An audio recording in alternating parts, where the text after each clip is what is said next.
Olá, meu nome é Silvio e o tema da aula de hoje será Biologia do tecido conjuntivo, sangue e hemopoese. Essa aula faz parte da disciplina Células e Tecidos do curso de licenciatura em Biologia. Sangue e hemopoese. O que vem a ser? O sangue é um tecido conjuntivo, líquido que circula pelo sistema cardiovascular. Ele contém células e um componente extracelular. As funções desempenhadas pelo sangue são as mais diversas. Por exemplo, vai realizar transporte de nutrientes e de oxigênio, de produtos de degradação e de dióxido de carbono.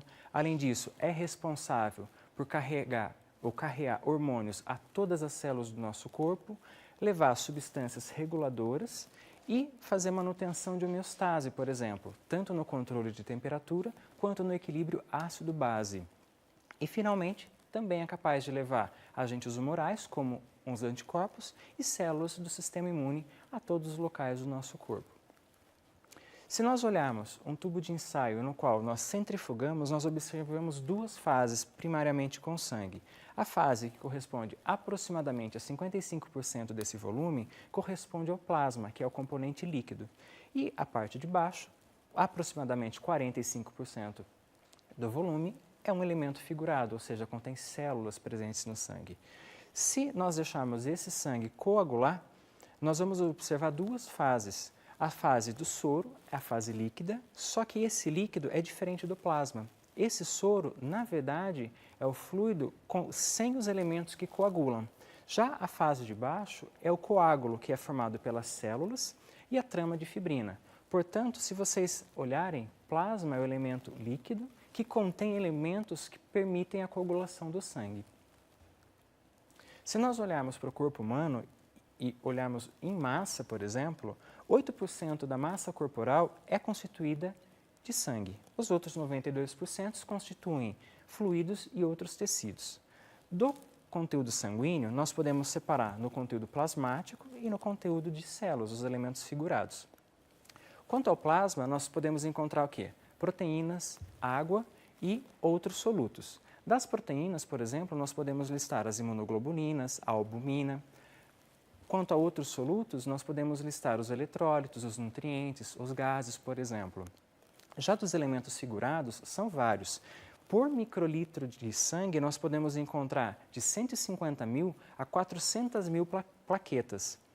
Por microlitro de sangue, nós podemos encontrar de 5 a 10 mil leucócitos e ainda de aproximadamente 5 milhões de hemácias em indivíduos normais.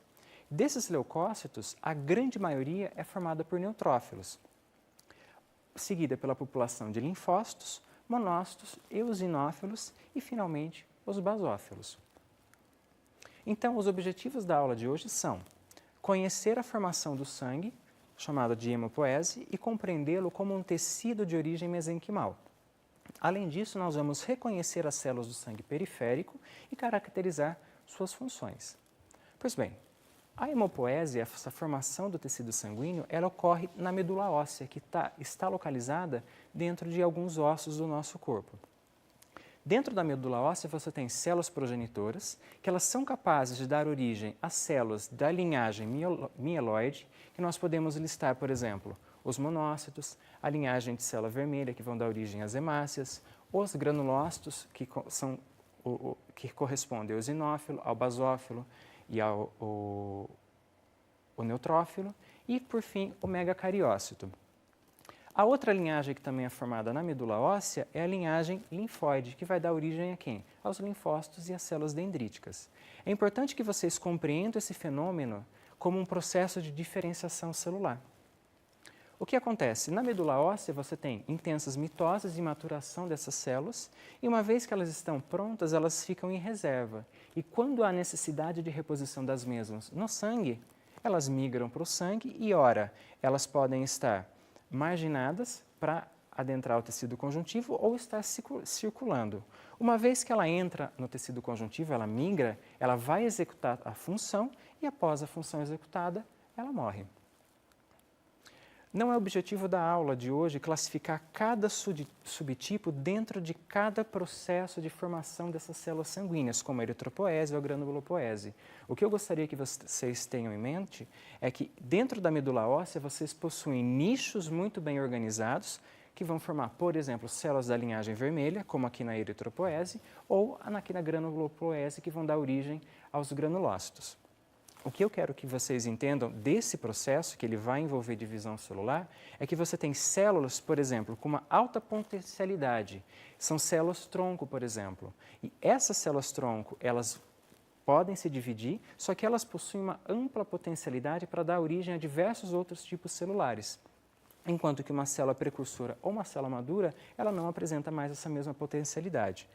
Com relação à atividade mitótica, quem daqueles grupos apresenta maior atividade mitótica? São as células progenitoras e as células precursoras, não a célula tronco. Caso contrário, nós esgotaríamos muito rapidamente a reserva dessas células.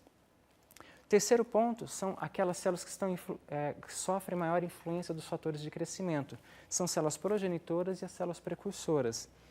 Quais dessas células também apresentam a morfologia mais típica? São as células precursoras, os blastos, ou as células maduras.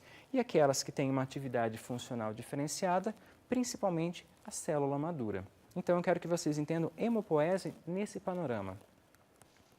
Se vocês forem estudar o tecido sanguíneo periférico, vocês não vão utilizar o mesmo processamento histológico que eu expliquei lá na nossa primeira aula de tecidos.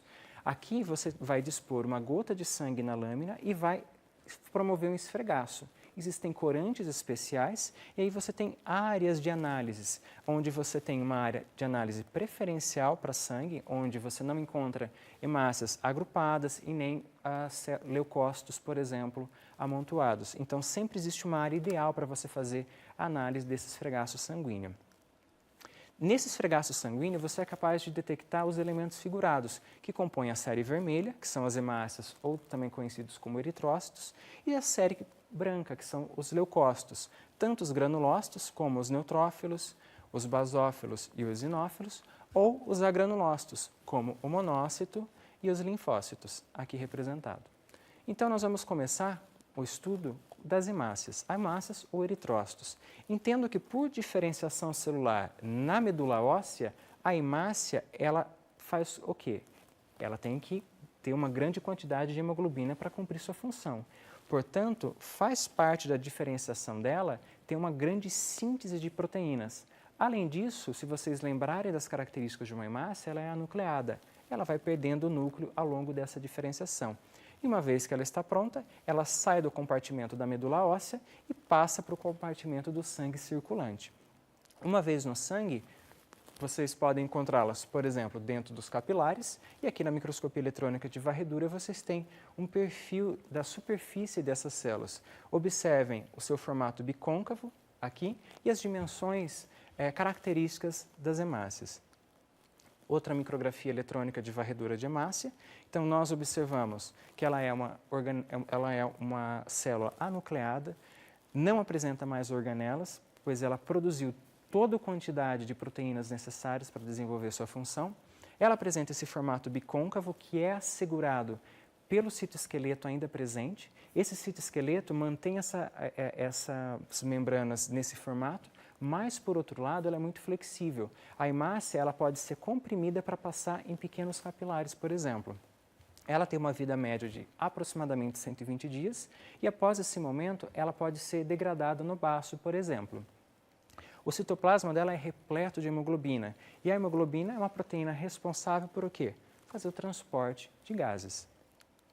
Se vocês olharem os açúcares presentes na membrana das hemácias, são diferentes combinações de açúcares que vão determinar os tipos sanguíneos, os grupos O, o grupo A e o grupo B. Então, dependendo o tipo de glicosilação que você tiver nessas membranas, a presença desses disacarídeos são fundamentais para a determinação do tipo sanguíneo. Agora, para nós entendermos os leucócitos, nós vamos passar um a um por meio desses slides. Dentre dos leucócitos, eu gostaria de chamar a atenção para o neutrófilo. E o neutrófilo é um granulócito.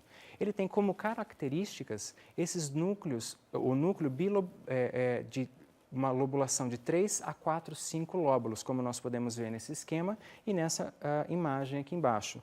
A quantidade de lóbulos pode variar de uma célula para outra, que pode ser reflexo da maturação da mesma. Ele tem uma vida média de horas até dias. Ele apresenta grânulos específicos, que são característicos dos neutrófilos, e apresenta grânulos azurófilos. Esse nome tem muito a ver com o tipo de corante que você utiliza para a detecção dos mesmos. E, além disso, grânulos terciários. Cada um desses componentes dos grânulos são muito importantes para o desempenho de sua função. Por exemplo, as metaloproteinases e as colagenases, elas são muito importantes para a função de migração celular dentro do tecido conjuntivo que essa célula possui. Já, por exemplo, as lisozimas e lactoferrinas são muito interessantes para você poder promover a destruição de alguns tipos de bactérias, por exemplo. Outro tipo, e a função dele então é fagocitar bactérias e agentes infecciosos presentes em inflamação, e ele está muito envolvido na resposta primária à lesão tecidual e também ele é a primeira linha de frente de ataque numa infecção. Então, nós podemos observá-lo presente lá no exudado, naquela formação de pus. Outro exemplo de leucócito é o eosinófilo, que também é um granulócito. Qual é a morfologia típica que nós encontramos no eosinófilo? Ele apresenta um núcleo bilobulado, heterocromático e um citoplasma repleto de grânulos. O neutrófilo tem muito pouco grânulo. Aqui nós temos grânulos. E esses grânulos são principalmente acidófilos. O tempo de vida média do eosinófilo é de 8 a 12 dias. E esses grânulos também estão envolvidos na função que o eosinófilo vai desempenhar. Então, o eosinófilo ele pode modular e controlar as reações alérgicas e inflamatórias.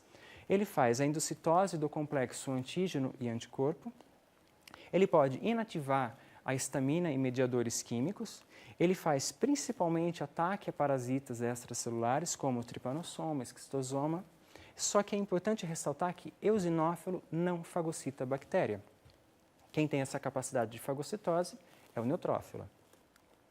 Outro exemplo de leucócito é o basófilo, também um granulócito, só que esse aqui nós temos uma menor concentração no sangue. Quais são as características que nós observamos no basófilo? Ele apresenta uma morfologia com um núcleo retorcido, com um formato em S ou bilobulado, um citoplasma repleto de grânulos, como nós observamos aqui nessa fotomicrografia aqui embaixo. A vida média dele é desconhecida. E eles também apresentam grânulos específicos e os inespecíficos, os azurófilos. É interessante dizer que os grânulos específicos, eles são muito basófilos. E esses grânulos chegam a cobrir o núcleo. E a função do basófilo é participar também das reações alérgicas e inflamatórias. Ainda dentro dos leucócitos, mas agora um agranulócito, eu trago o exemplo para vocês do monócito. O monócito ele tem uma morfologia cujo núcleo tem um formato reniforme ou um formato de U. O citoplasma ele é levemente basófilo e é uma célula muito mais grande. E essa célula pode inclusive apresentar alguns grânulos, grânulos inespecíficos ou grânulos azurófilos. Tem um tempo de vida média muito longo. E a função dele é promover fagocitose após a diapidese no tecido conjuntivo, que daí o monócito ele passa a se chamar macrófago. E ele vai constituir, o macrófago, um sistema fagocitário mononuclear, como, por exemplo, nas células de Kupfer no fígado. Aqui vocês observam, quando ele migra para o tecido conjuntivo, a sua atividade fagocítica. Então, uma vez que eles encontram uma bactéria, ele vai envolver por pseudópodes, formando um fagossomo. Esse fagossomo vai se fundir a endossomos e vão formar lisossomos. Quantidade de prótons para acidificar aquele meio vai favorecer a ação das enzimas lisossomais e, uma vez digerido, esse material pode ser exocitado do macrófago. O último leucócito que eu apresento para vocês é o linfócito, que também é um agranulócito. Ele apresenta um núcleo esférico com cromatina condensada e um halo citoplasmático levemente basófilo.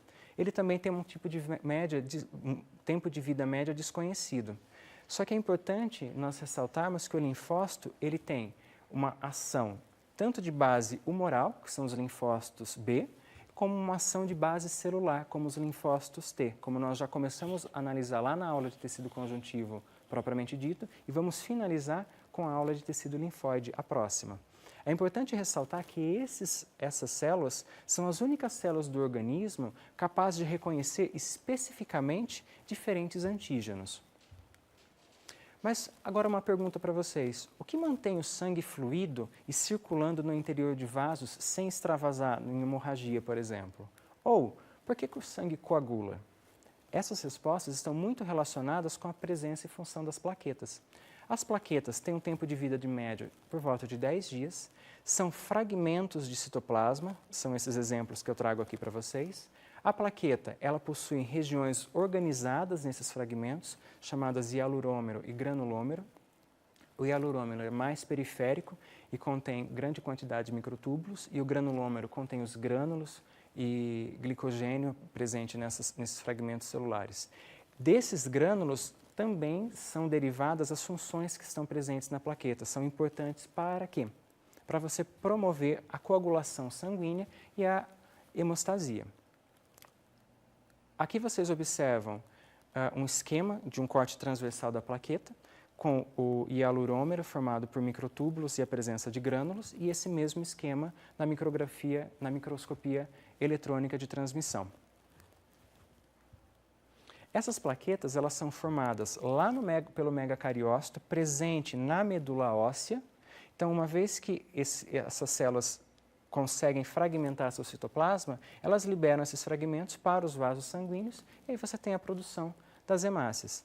O megacariócito também possui um precursor chamado megacardioblasto, que ele também se diferencia dentro da medula óssea. Portanto, as mensagens que eu trago para vocês hoje dessa aula de sangue e hematopoese é pratique. Pratique fazendo o quê? Identificando células diferenciadas no sangue periférico, ao microscópio de luz, então vocês podem utilizar nossa ferramenta virtual. Vocês podem explorar o conceito de diferenciação celular, que vocês já viram nas aulas de biologia celular, através do reconhecimento de morfologias dos tipos celulares do sangue. E procure relacionar sempre estrutura e função das células do sangue periférico e entender como elas migram para o tecido conjuntivo para desempenhar suas funções. Então, eu desejo bons estudos para vocês e até a próxima.